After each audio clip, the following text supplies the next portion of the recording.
Okay, we are live. Hello, everybody, and happy hot July. At least it's hot July here. I think it's probably hot in most every state at this point. We are back with some hodgepodge of topics today, good topics, but nonetheless, it's not a dedicated topic this week. So we have a lot of interesting things to share and some updates. So let's run down like a couple of topics that we are going to talk about. And then I just wanted to say that we are in a little bit of a cooler zone. So I've been enjoying stuff out in the yard. Nice. It's not a bajillion degrees.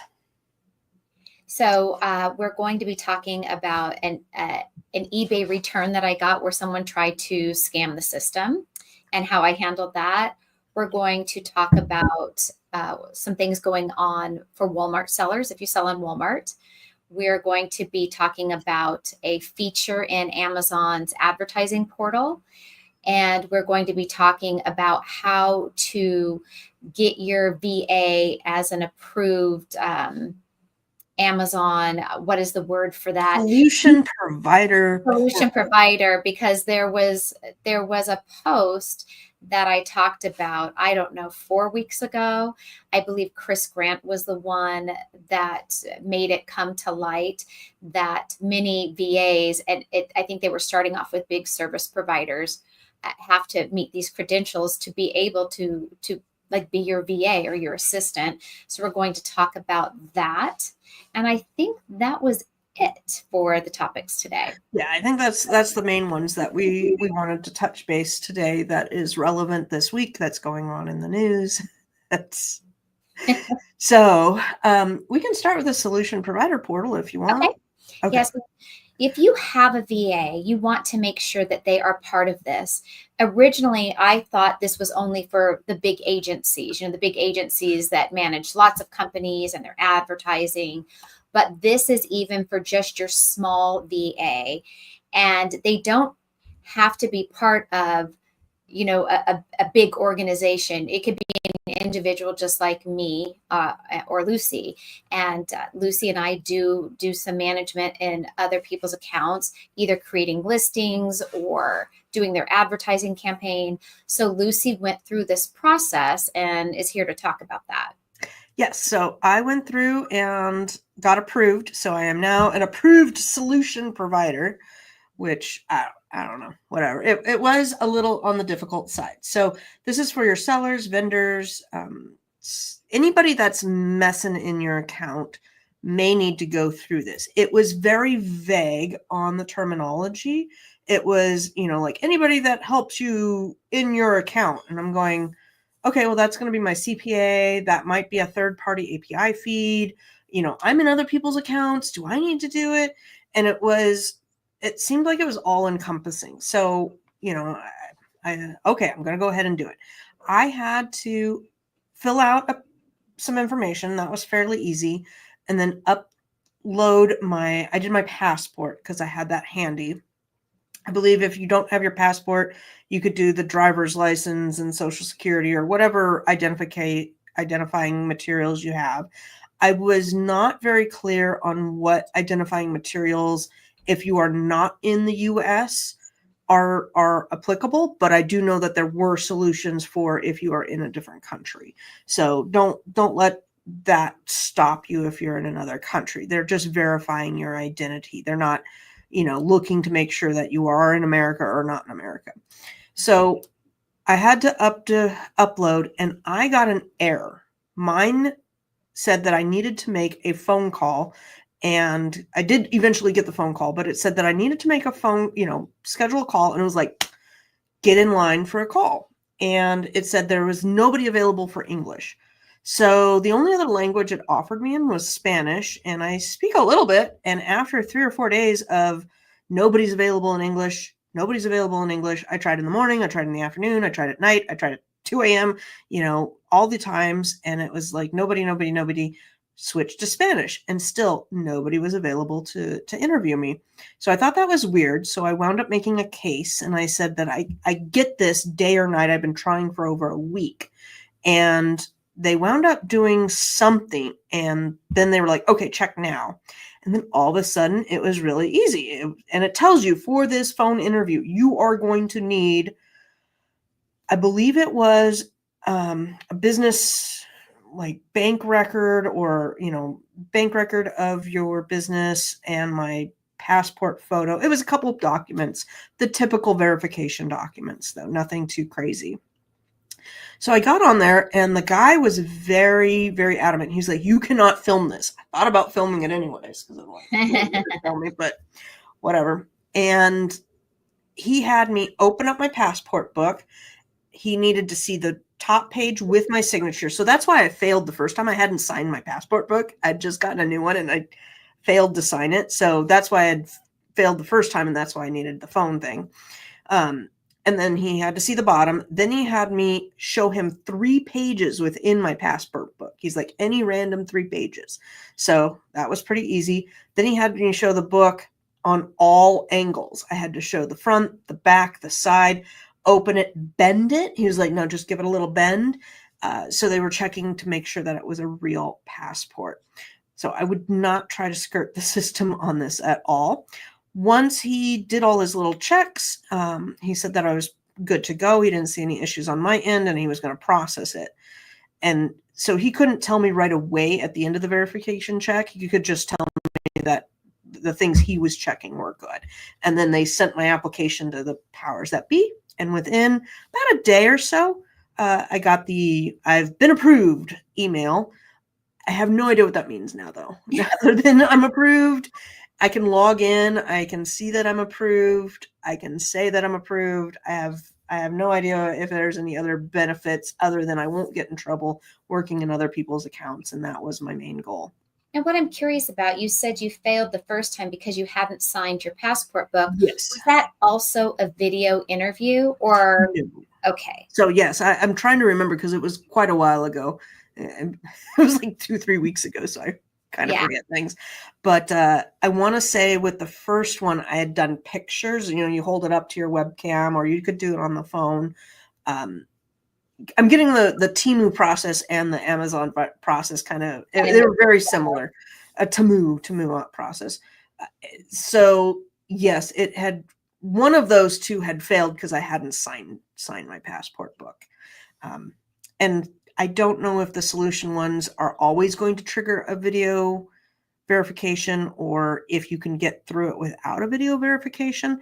The verification was pretty easy once I got through the glitch in Amazon. Scheduled. Yeah. So, I mean, that's good for you to know if you're someone who does access others' accounts, or if you have just a single person, VA, if you will, helping you in your account, at least you can know how to direct them and how simple the process can be. Yes. And we've jumped in other people's accounts for like when they're on vacation and stuff, to help out and handle complaints or things like that. And if you may have given people access to your account, this might be a good time to just go and check and see who still has access into my account. Do they really need access? And then maybe and don't forget when you do that, this is what a lot of people forget because I have a hard time getting people to remove me. Like I send them instructions on how to remove me from your account. I'm still in a bunch that I don't. Yeah. And when you go in to user permissions where you can see the list of people in your account, there is that button at the end to remove them. But what most everybody misses because Amazon doesn't make it easy to find it is on that page in the top left-hand corner in the tiny blue letters, it says global permissions. You have to also click where it says global permissions to completely remove them. Sometimes I recommend doing the global permissions first because some people, they say, well, I've already removed you. When they go to global, they don't see it. But you want to go in there and remove. I was trying to find, because you gave me a really good instruction walkthrough. I think some of my private information is on those screenshots. Got it. Okay. Well, I can't find it anyway. So but yes, I have a lot of people that have failed to do that. And it's good to know that on the global stuff, you got to do that as well. Yeah. Remove people, which I got to double check that now. on my account. I know I've been bugging people to get me off their account, but I haven't looked and seen that in a minute. All right. And then I want to have your eBay story kind Oh, of my ready eBay if you're story. ready. Okay, Yes. so we sold an item on eBay. I think it goes on a bike. I can't recall. It was something that my husband had bought brand new from an auction. So I think it was a part that goes on a bike. It holds like a can or a bottle. I really don't know what the gadget is, but what I do know, it was yay big in a big box and weighed over 4 pounds. I know that much. And it was brand spanking new. When the customer got the item, they said, that it didn't fit, that it wasn't right, as if there was something wrong with it. And we knew that not to really be true since it was brand new. Maybe it didn't fit his needs, whatever the reason. He opened up a case to return it. So we saw that they had sent the item back a week later, how it pops up in your eBay account. What I got back was this envelope. You see, it's the size of my hand. A 4-pound item could not even fit in this envelope. And when it came, I was looking at it and I'm like, what is this? And I thought, I know I hadn't ordered anything recently. I was expecting. I looked at the person's name. It was coming from Miami, Florida. It was nobody I knew. And I couldn't figure out what it was. When I opened it, whoops, this is what was inside. Just a little pearl. little Not pearl. even a real pearl, huh? No, of course not. And that's what was inside. This is what they sent me back. So I thought, what the heck is this? So then I go looking on eBay because it also what popped up is your item has been returned. So I immediately thought this must be tied to that. So I look, of course, I have the shipping label on the other side of this. I look at the tracking number of the item they returned, and it sure enough matched this. So they were totally doing one of those switcheroo deals. Switcheroos. So I opened up my case with eBay. I was a little nervous they might not side with me because I had such trouble with them not too long ago where I had to reach out to eBay through Facebook to get them to resolve an issue. And thankfully, they resolved it. Now, what I did is I took a very close-up picture of the front of this envelope showing what the tracking number was. I included a photo of what was inside of the envelope. And I further explained that the dimensions of the box that I sent them was, whatever it was, 12 by, and that the item weighed over 4 pounds, and that you could see by how small that envelope is, that item couldn't even have fit back into this envelope. And then I additionally reported the eBay seller on that report button. And by the end of the day, I got a notice from eBay that they had in fact sided with me, that the customer would not be getting a refund and that I was going to be able to keep all the money. So I went to copy and paste that seller's name into my block eBay buyer list. I saw that they had only one review, next to their name, how we have the parentheses and how much feedback they have. When I clicked on their profile, their account was no more. So eBay obviously removed them. So then because I love to continue to investigate, it's who I am. I go investigating their address on this envelope, where it was sent, where it was returned from. And it was kind of like a storage unit place. So it was like a storage warehouse type of a facility. It wasn't a resident. It wasn't their business. It's like they had it mailed there to the storage warehouse center. So I thought, I guess that's maybe what some of these scammers do. Yep. Mm-hmm. Well, and it's unfortunately, because I watch some of the spammer things on the YouTube every once in a while,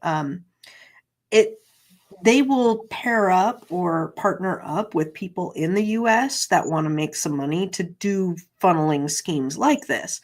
And so let's say that you work at the storage place Monday through Friday. You could easily use that address and help funnel, and you're not really tied because you've got a fake name and that business address. And if you are, like most of these people that are involved in scam things, you're not really going to care if you lose that job. You're just using it kind of as a front for illegal activity.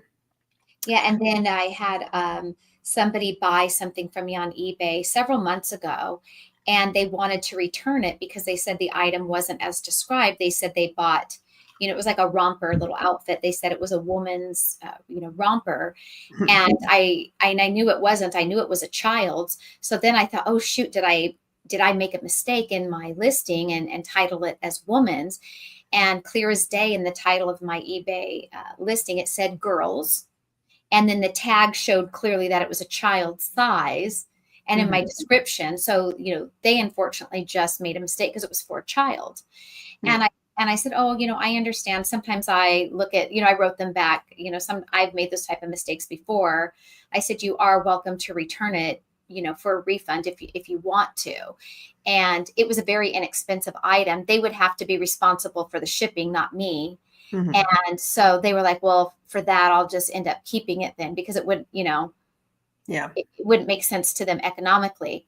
Just yesterday, they left me a negative review on that item saying that it was a woman's and I sent them a child's. And so now today I get to open up a case to have that feedback removed, because my listing was in fact a child's item and was listed as such. So, we all face these things on all of our accounts. I don't care what platform you're on. There's always somebody or something doing something. I had one. Okay. Today, this week, this whole month has been like Amazon case central for me. So I know we talked, and I know this is an extra topic, but we talked the other day about in your Amazon inventory, the compliance paperwork getting flagged for toys and things that we have not sold in years. Yes, I have that. I have Squishmallows from, I think it was either 2022 or 2023, getting pinged for compliance products, compliance paperwork. So I went to go open a case, and they are being really stickler with, sometimes you can have the email option and sometimes you only get live chat or phone call. And that's really ticking me off, because the live chat people take forever, probably because they're doing 5 live chats at a time. And it's just irritating because they always act stupid. They're like, what's your issue today? Copy and paste. What's going on? Copy and paste. Like, read what's going before you start asking me again. Okay, so I asked them about that. And the first thing they do was give me the canned response of, you need to submit child compliance. I'm like, clearly you didn't understand the issue, copy and paste. And then they said, unfortunately, they cannot do it, but I can go in and hit, this is the key part, hit the appeal button, hit that this does not apply to my product. And they told me to write this ASIN, blah, blah, blah, blah, blah, is showing compliance paperwork requirement, but it has not been in my inventory or sold for several years. Kindly remove it from my account as it is no longer relevant. So I just did one of them. I have 7 total now. I think I had 12 before, but 7 total. So I just did one, and we'll see how that goes. And I'll let you know maybe next week. I had 3. I only had 3 in there. And the first one, I opened up a case on it, and Amazon removed it and it fell off. So I was like, great, that works. So then I went and did the other 2 the same way, and Amazon won't remove it. They said, that they need this paperwork. Now, the 2 items that are there are not even in Amazon's catalog anymore. The listings no longer even exist on Amazon. Okay, well, I'm gonna copy and paste the verbiage here for those in the chat, and I'll send it over to you private too. But that's what they told me to do. So we'll see we'll see what they say. I don't know. Look, I'm hoping it works. And how in trouble will you be for this? Probably little to none anyway, if you don't get it to fall off. So no, I just, it's irritating. Yeah. So I was like, I've got 8 billion other cases going, and right. I actually got in trouble because I opened up 2 cases on the same thing, and they're like, you've opened up a duplicate case. Okay, my bad. Well, why don't you freaking solve them so that I don't open them again? Yeah. It's been a week. I didn't realize that you hadn't fixed it yet. Yeah. Jackwagons. All right. Did you want to do advertising next, or did you want to do something? Yeah, we could talk about the advertising. That's a simple feature. Did you take a screenshot of that? Because I have a page open to kind of show it live here. So in Amazon, yeah. So in Amazon, when you're going through your campaigns, they now have added some new features. Walmart's also got new features, but I'm not prepared to share that today. And some of them are in beta testing. Some of these are in beta testing, but it's kind of nice that they are updating their advertising. I don't think we've gotten a real good advertising update in several years. Mm-hmm. Several years. All right. So there's nothing. This is just a new campaign. I did automatic targeting here. That's nothing. Nothing's changed there. Bids has not. Was it this one? No.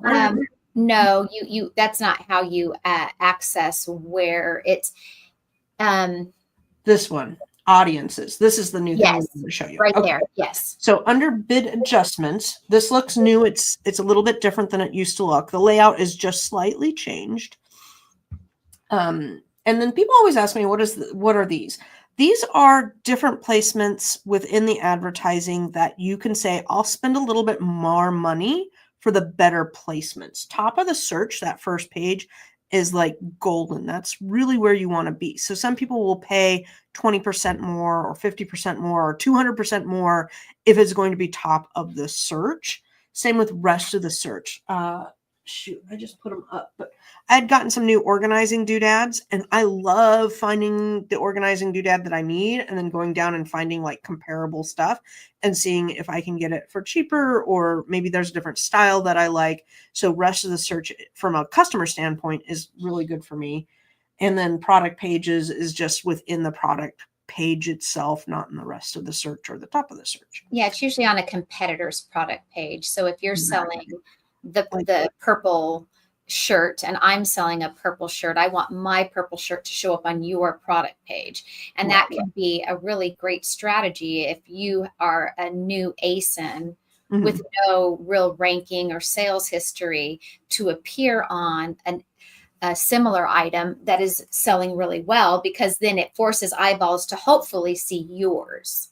Right. And same thing, what I love as a seller as well as a buyer is if I'm selling I was looking at clear containers. If I'm selling a clear container and Tina's selling a clear container, I'm going to go advertise on her page and I'm going to be $1 cheaper if it's the same product.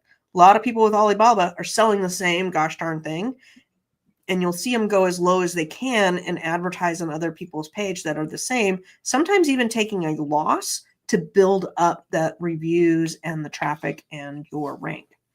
Okay, so audiences, this is the new part. Your default is don't increase. And then if you want to increase, you've got 3 choices. And I want to say Walmart has the same thing because I was working on Walmart campaigns last week.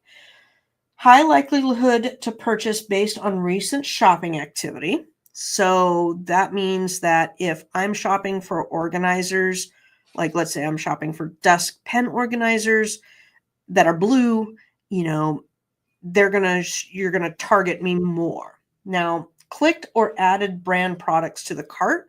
Let's say that I got Ziploc bags and I got gallon size Ziploc bags and they're in my cart. Maybe now I'm going to get more advertising for those other bags that are Ziploc brand. And then purchase the brand's products. So if I've always purchased Ziploc gallon size bags on Amazon, then I can be targeted more to be advertised against so that I stay true to the brand. So all 3 are kind of got their uses. I like the options. I do too. Now, if you are a registered brand who sells something that is replenishable like Ziploc bags, I like that it's purchased brand's product before, because we want to keep them coming back to buying those replens from us. However, I think most of us, the one that would make the sense for most everybody is the first one, which is a high likelihood to purchase based on their shopping activity. So if you were looking for the blue, I forgot what your example was, desk organizer, and you haven't pulled the trigger to buy one yet, Amazon knows that that's what you're interested in and looking for. So we know that someone who's searching for that is going to eventually pull the trigger and buy it. So we want to jump on that opportunity to have our Blue Desk organizer suggested.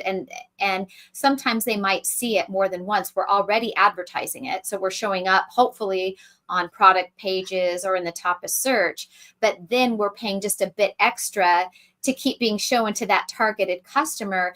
They might have seen our listing 8 times already, and then it starts to look familiar to them, to where they're like, yeah, I do think I liked that one. It's just the psychology of it all. Exactly. And I think that also applies for a majority of the sellers that we talk to, because a lot of us do some sort of retail arbitrage, right? And as customers are always, while yes, some of them are buying Ziplocs every month, don't get me wrong, but I know that my tastes are going to change with the seasons. I'm going to start be looking for Halloween stuff, and maybe I'm looking for Halloween costumes, or just things that would go with the fall. And as I am looking for those items as a customer, and we're selling those items as a seller, you want to make those matches.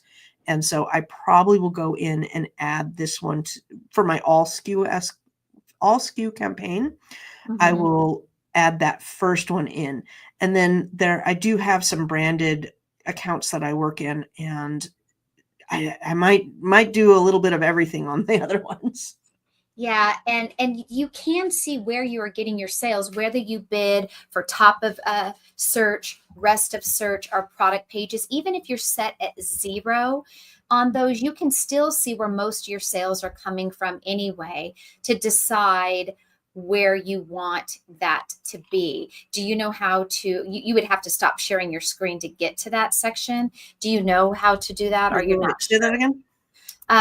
You can, if you go into your ads, and on an ad that you already have. I can bring up a current one, but let's finish this out real quick, because there was one more down here. Oh, okay. This is a new one. I don't know if you've seen this one.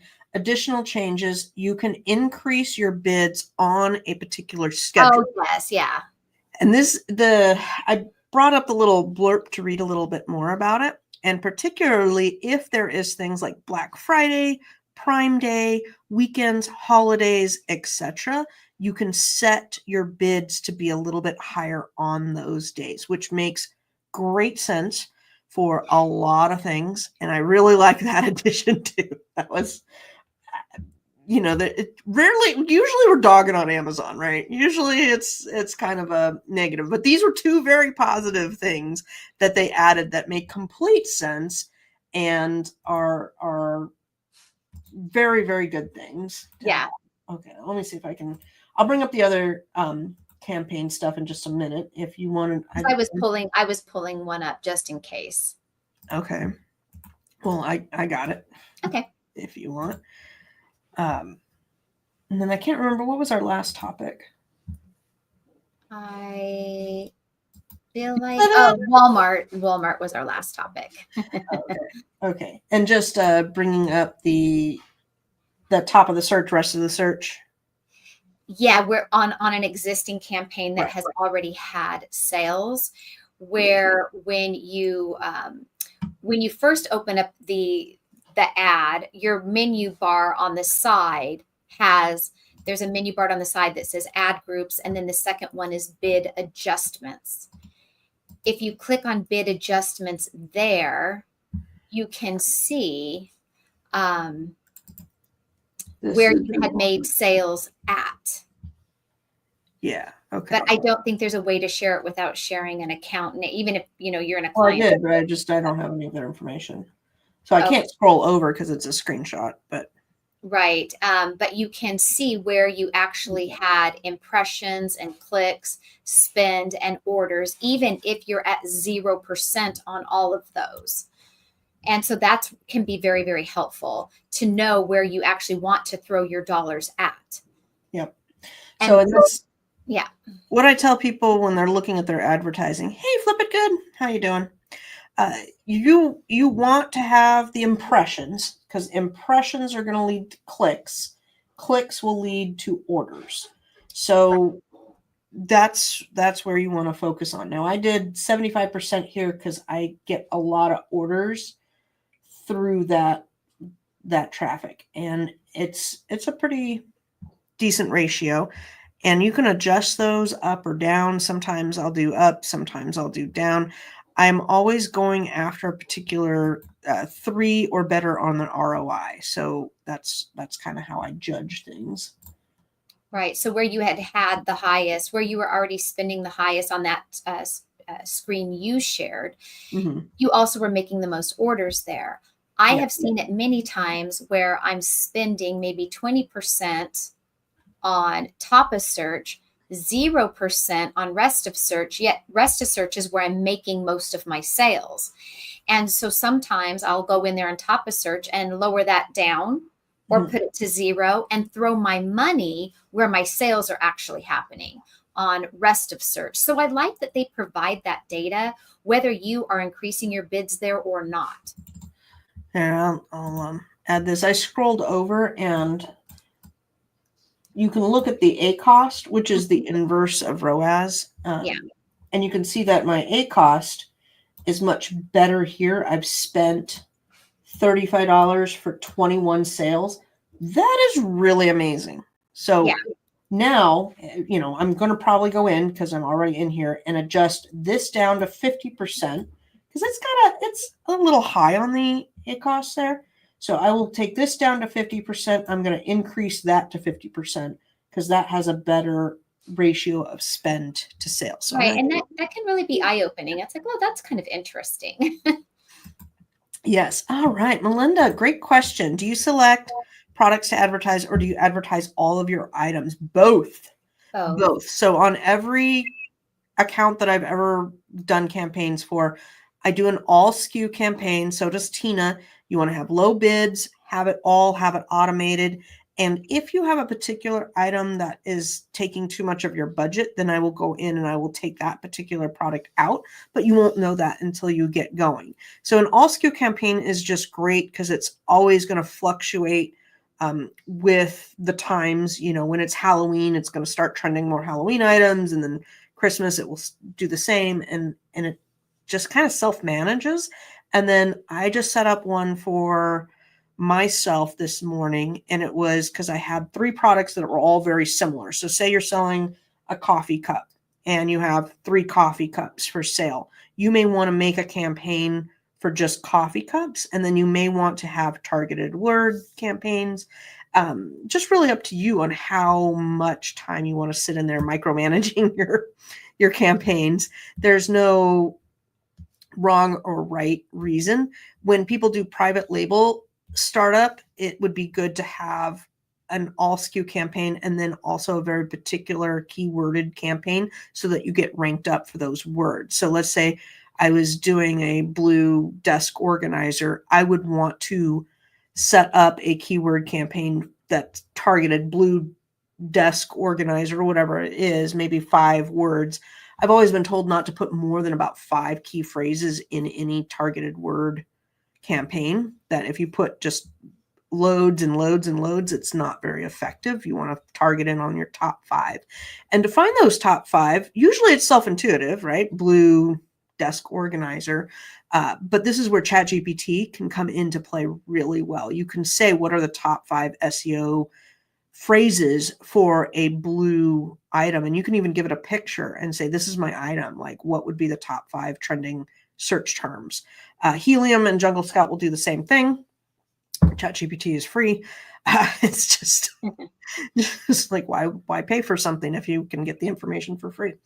So always run an all SKU campaign. And then I will also run seasonal campaigns. So I have a Halloween one that I took it really down to a low budget because it's not Halloween time. And then about August, I'll give it another 4 weeks here. I'm going to start really adding in more to that budget. I'll probably double that budget for Halloween.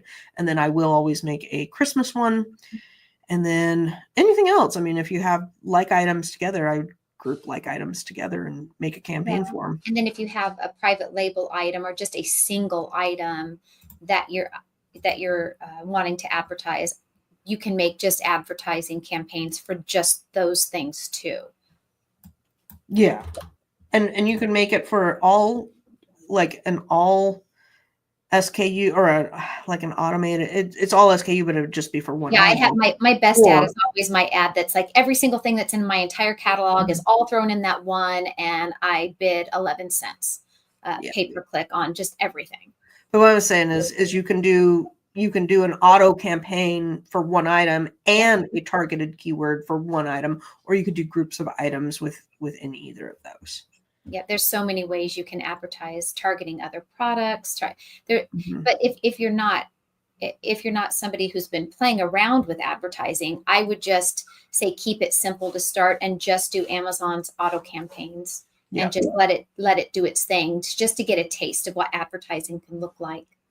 Absolutely. And also keep track of when you're running out of money in your campaign. You can find when you are out of budget just by logging in, seeing what time of the day is it. If you're out of budget, we were playing around with Walmart and we were out of budget by like 11 o'clock. So then it's all right. Our current budget is X. If we want to make it to say 6 p.m., like how much more budget do we need to do?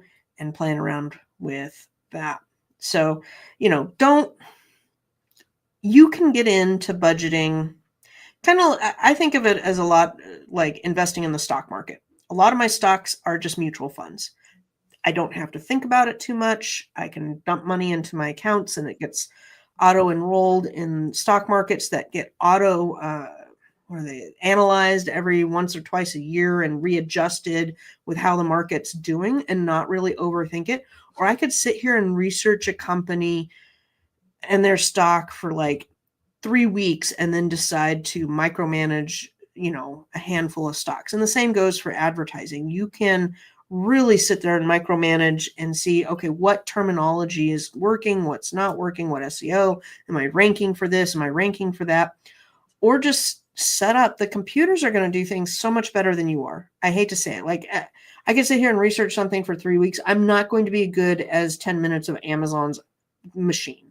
I just am not. I'm only human and they're not human. So don't try to outcompete the robots. Just try to learn how to look at how the robots are performing and then make those small adjustments to like I just showed that I did it. I hit save.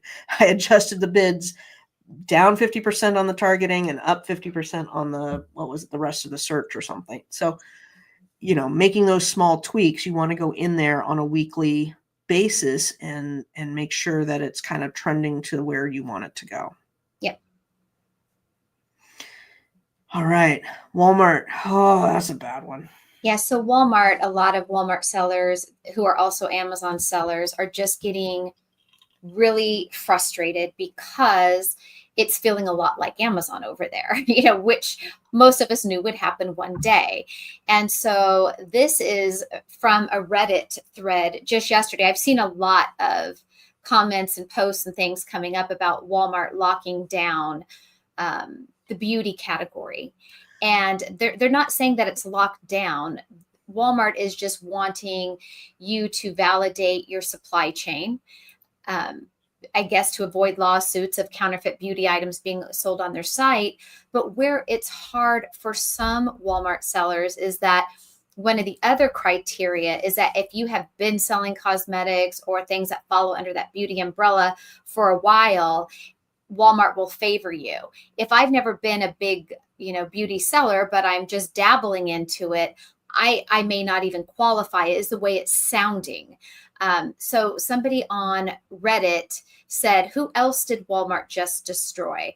Well, I'm pretty much disgusted. A few days ago, I had several items completely delisted as others did. Just came home and pulled up the Walmart seller to see at least half of my items gone.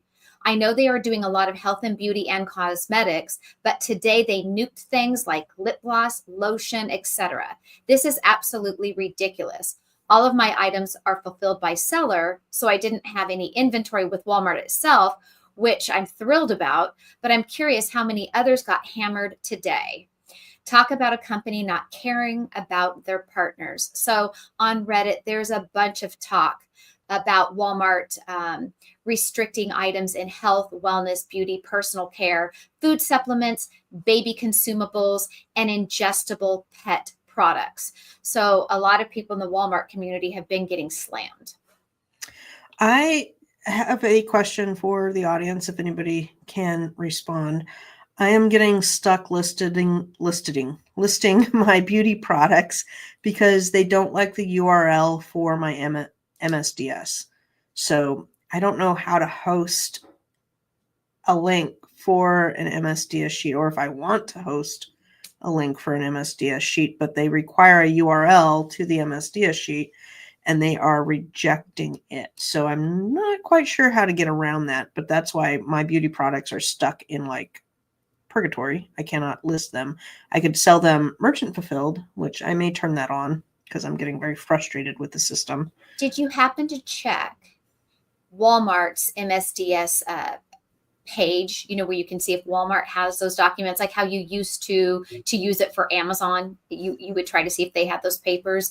If Walmart already has it, you can send Walmart's URL to Walmart. I didn't know if you knew that or not. I can, but since they are not, I don't think my products would be on there, but I will look. Okay. Yeah, That's because if they are, Heather had shared that trick with me, and I was able to send Walmart's own link to them, and it was no problem. Okay. I got the page. I can share the page too with everybody. This is the page she's talking about. And I've used it many times in the past, but I did not think about it for this scenario. And I will share that right there. And we'll see. I'll have to take a look and see if my items are on there, but I don't think they are. Oh, all right. I've got a lot to do here. I'm feeling really overwhelmed. And it's only 11 o'clock in the morning. It feels like later to me, but Well, maybe you're on East Coast time in your mind. In my head, I feel like it. All right. Did we have any other topics, or does anybody have any topics out there? Yeah. All right. Perfect. And then, yeah, I think we're meeting next week. And I do need to tell you that on not next weekend and not the following, but in 3 weekends from now, I'm going out camping, so I won't be on for the show. Fun. But we can talk about that later. I'm just excited. We were getting the RV ready this morning and looking at what we need to do for that. That's going to be our one summer thing after all these graduation things. I don't really want to do much else. Well, I'm very fond of you. I still have the plate. I do too, because I love it. All right. Well, take care, everybody. I don't see any questions coming in. So no. Yeah. Have a great weekend, everybody. All right.